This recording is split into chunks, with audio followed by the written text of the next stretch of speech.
Hello दोस्तों, कैसे हैं सब। मेरा नाम है हिमांशु और मैं स्वागत करता हूं आप सबका आपके अपने चैनल कॉमिक वर्ल्ड पर। तो चलिए दोस्तों, शुरू करते हैं राज कॉमिक्स में डोगा सीरीज का कॉमिक विशेषांक टाइम ओवर का पहला भाग।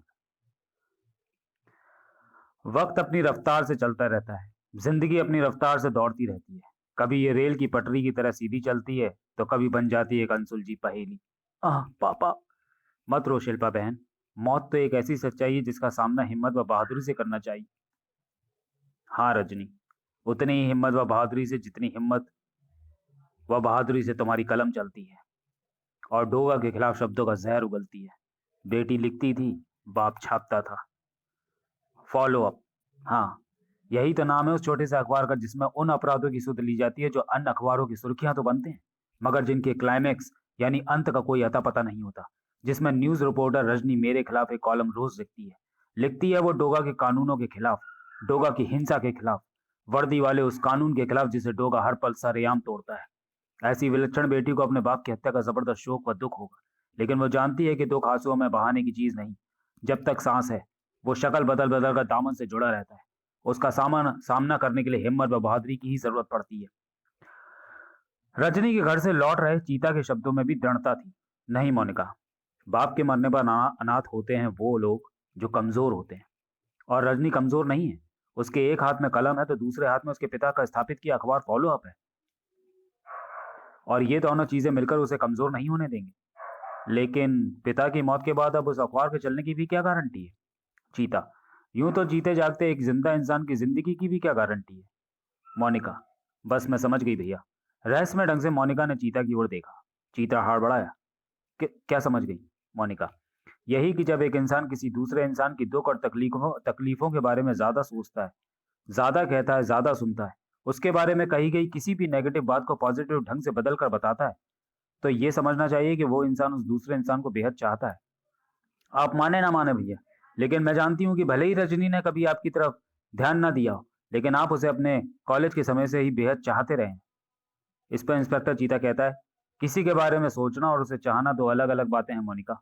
तुम इस बारे में सोचकर कोई गलत फहमी अपने मन में मत पालो, और जल्दी से मेरे लिए कॉफी बना दो, मैं थोड़ी देर आराम करना चाहता हूँ। मोनिका उसकी बात का जवाब देके किचन में चली जाती है। दूसरी तरफ विमल प्रसाद डागर की मौत के ठीक 5 दिन बाद, ओह शुक्र है सिर्फ बैटरी का तार टूट गया था, वरना इतनी रात गए तो कोई टैक्सी भी ना मिलती। अरे रजनी दीदी, ये पर्चा हमारी कार की सीट पर किसने रखा। कमाल है, अभी तो कुछ भी नहीं था। मैं देखती हूँ इसमें क्या लिखा है। केवल 2 शब्द लिखे थे, टाइम ओवर। ओ नो, ये तो। पर्चे पे लिखे वो 2 शब्द देखते ही शिल्पा के मासूम गोरे मुखड़े पर अचानक किसी दहशत ने दस्तक दी। चेहरे पर बदहवासी के भाव लिए चीख पड़ी है, भागो भागो दीदी, यहाँ से भागो, कार में बम होगा। शिल्पा, ये तू क्या कर रही है, छोड़ मुझे। कुछ नहीं होगा, तू डर गई है। नहीं, कार में बम है, कार में बम है। ये कहते हुए वो भाग लेती है। अब हत्यारा मुझे भी वैसे ही मार डालेगा जैसे उसने पापा को मार डाला था, क्योंकि ऐसा ही पर्चा पापा की लाश के पास भी मिला था। पर मैं मरना नहीं चाहती, मैं मरना नहीं चाहती दीदी, मैं मरना नहीं चाहती। रजनी उसको रोकती रह जाती है, रुक जा शिल्पा, रुक जा। लेकिन वो एक लोकल ट्रेन में चढ़ जाती है। रजनी, उफ, ये तो ट्रेन पर चढ़ गई। मुंबई की लोकल ट्रेनें जो केवल कुछ सेकंड्स के लिए रुकती हैं और जब चलती हैं तो फौरन ही गति पकड़ लेती हैं। नहीं, रोको, रोको। चलती ट्रेन पर चढ़ना सीधे सीधे मौत को आमंत्रण देना था, और रजनी वही कोशिश करने वाली थी। रोको, रोको। उन हाथों ने थाम न लिया होता तो रजनी अपनी कोशिश में सफल होती ना होती, मगर मौत अपनी कोशिश में जरूर सफल हो जाती। ठहरो, पागल हुई हो क्या। और ये हाथ थे चीता के, उस चीता के जो कभी कानून का चीता हुआ करता था। वो चीता तब जिसका नाम सुनते ही अपराधियों के हाथों के तोते उड़ जाते थे। वो चीता जो वर्दी का चीता तो अब नहीं रहा था, पर नाम का चीता आज भी था। इंस्पेक्टर चीता, मरना चाहती हो क्या। चीता के रूप में जैसे उस वक्त एक सशक्त सहारा मिल गया था। रजनी, चीता, शिल्पा उस ट्रेन में चढ़ गई है, उसकी जान खतरे में है चीता, कुछ करो प्लीज, कुछ करो। इंस्पेक्टर चीता, रिलैक्स रजनी, रिलैक्स। पहले मुझे यह बताओ कि शिल्पा किस खतरे में है। रजनी, वो सब मैं अभी नहीं बता सकती। उफ, कुछ समय व्यर्थ ना तुम व्यर्थ समय ना तुम समय व्यर्थ ना करो, कुछ करो, कुछ करो। फफा उठी रजनी। रजनी चीता के साथ जाने के लिए मुड़ी ही थी कि उधर से आकर रुकी ट्रेन में से उतरी शिल्पा। दीदी, शिल्पा। उस वक्त रोमांच के कारण रजनी के रोंगटे खड़े हो गए। रजनी पागलों की तरह आगे बढ़ी और शिल्पा को भींचकर और भी जोर से फपक उठी। कहाँ चली गई थी तू पगली? किससे डर गई थी तू? मेरे जीते जी तुझे भला कौन मार सकता था? तब शिल्पा उसे बताती है, उस पर्चे को देखकर मैं सचमुच बहुत डर गई थी दीदी। पापा को भी तो ऐसे ही पर्चा मिला था। और फिर जब मैं उस खाली कंपार्टमेंट में चढ़ गई तो मुझे अकेली पाकर दो गुंडों ने घेर लिया। वो मुझे मारना चाहते थे। तब मुझे बचाने आया वो वो कोई और नहीं, डोगा था, जिसे देखकर इंस्पेक्टर चीता के मुंह से निकलता है डोगा। और रजनी डोगा को देखकर रजनी की आंखों में नफरत उमड़ पड़ती है, जबकि डोगा अपनी ही धुन में बोला, तुम जिस वक्त ट्रेन को रोकने के लिए चिल्ला रही थी मैं उस वक्त ओवर ब्रिज पर था, जिसके नीचे से उस वक्त ट्रेन गुजर रही थी। और हाँ, तुम्हारी बहन को बचाने के लिए मुझे उन दोनों बदमाशों को गोली से उड़ाना पड़ा। यह समाचार अपने अखबार में तुम जरूर छापना। चीता पर एक उड़ती सी नजर डाली डोगा ने और जाने के लिए पलट गया। इन दोनों को घर तक पहुंचाने का काम मेरा होने वाला साला चीता कर देगा। तब इंस्पेक्टर सीता सोचता है, जब तक रात के रक्षक डोगा ने अपनी वर्दी पहनी हुई है मुझे अपनी वर्दी के उतर जाने का लेश मात्र भी अफसोस नहीं। डोगा जाने के लिए पलटा ही था कि एकाएक शांत हो गए वातावरण में खलबली मचाती गूंज उठी गोली और चीख की आवाज। जिंग बैंग। डोगा एक पांव पर फिरकी की तरफ वापस घूमा। शिल्पा!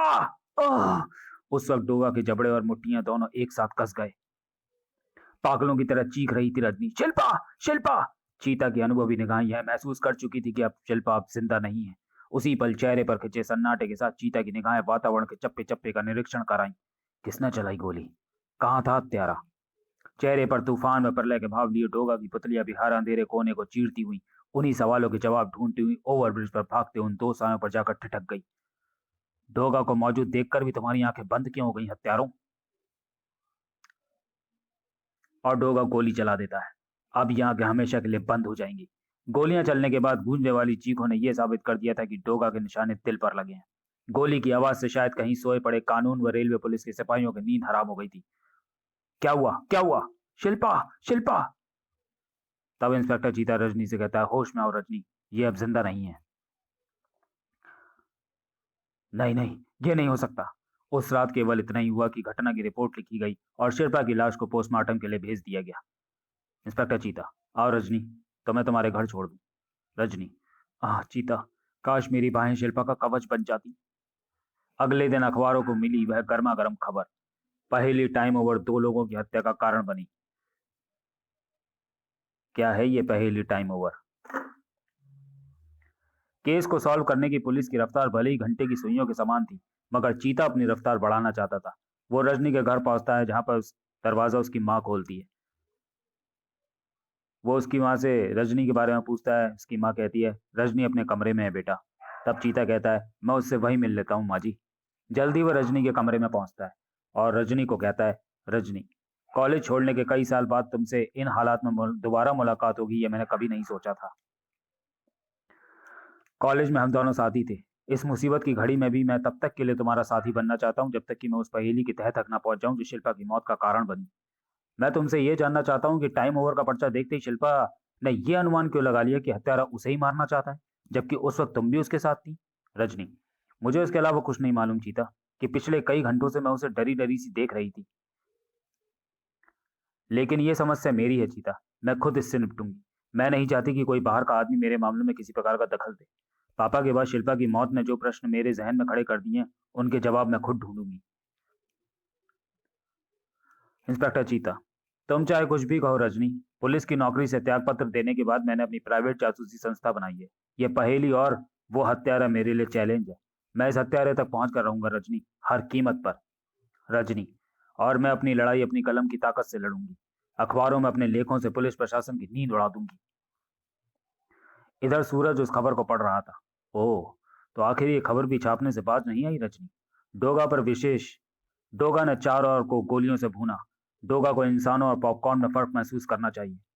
सूरज, जिस दिन ये फर्क उन हत्यारों के भी समझ में आ जाएगा उस दिन डोगा को भी ये फर्क महसूस हो जाएगा। और ये सच था कि गुंडे, बदमाश और हत्यारे इस फर्क को कभी महसूस नहीं करने वाले थे। वह चमचमाती बीएमडब्ल्यू जिस तेजी से फॉलोअप की इमारत के सामने पहुंचकर रुकी थी, कम से कम उससे तो यही जाहिर होता था।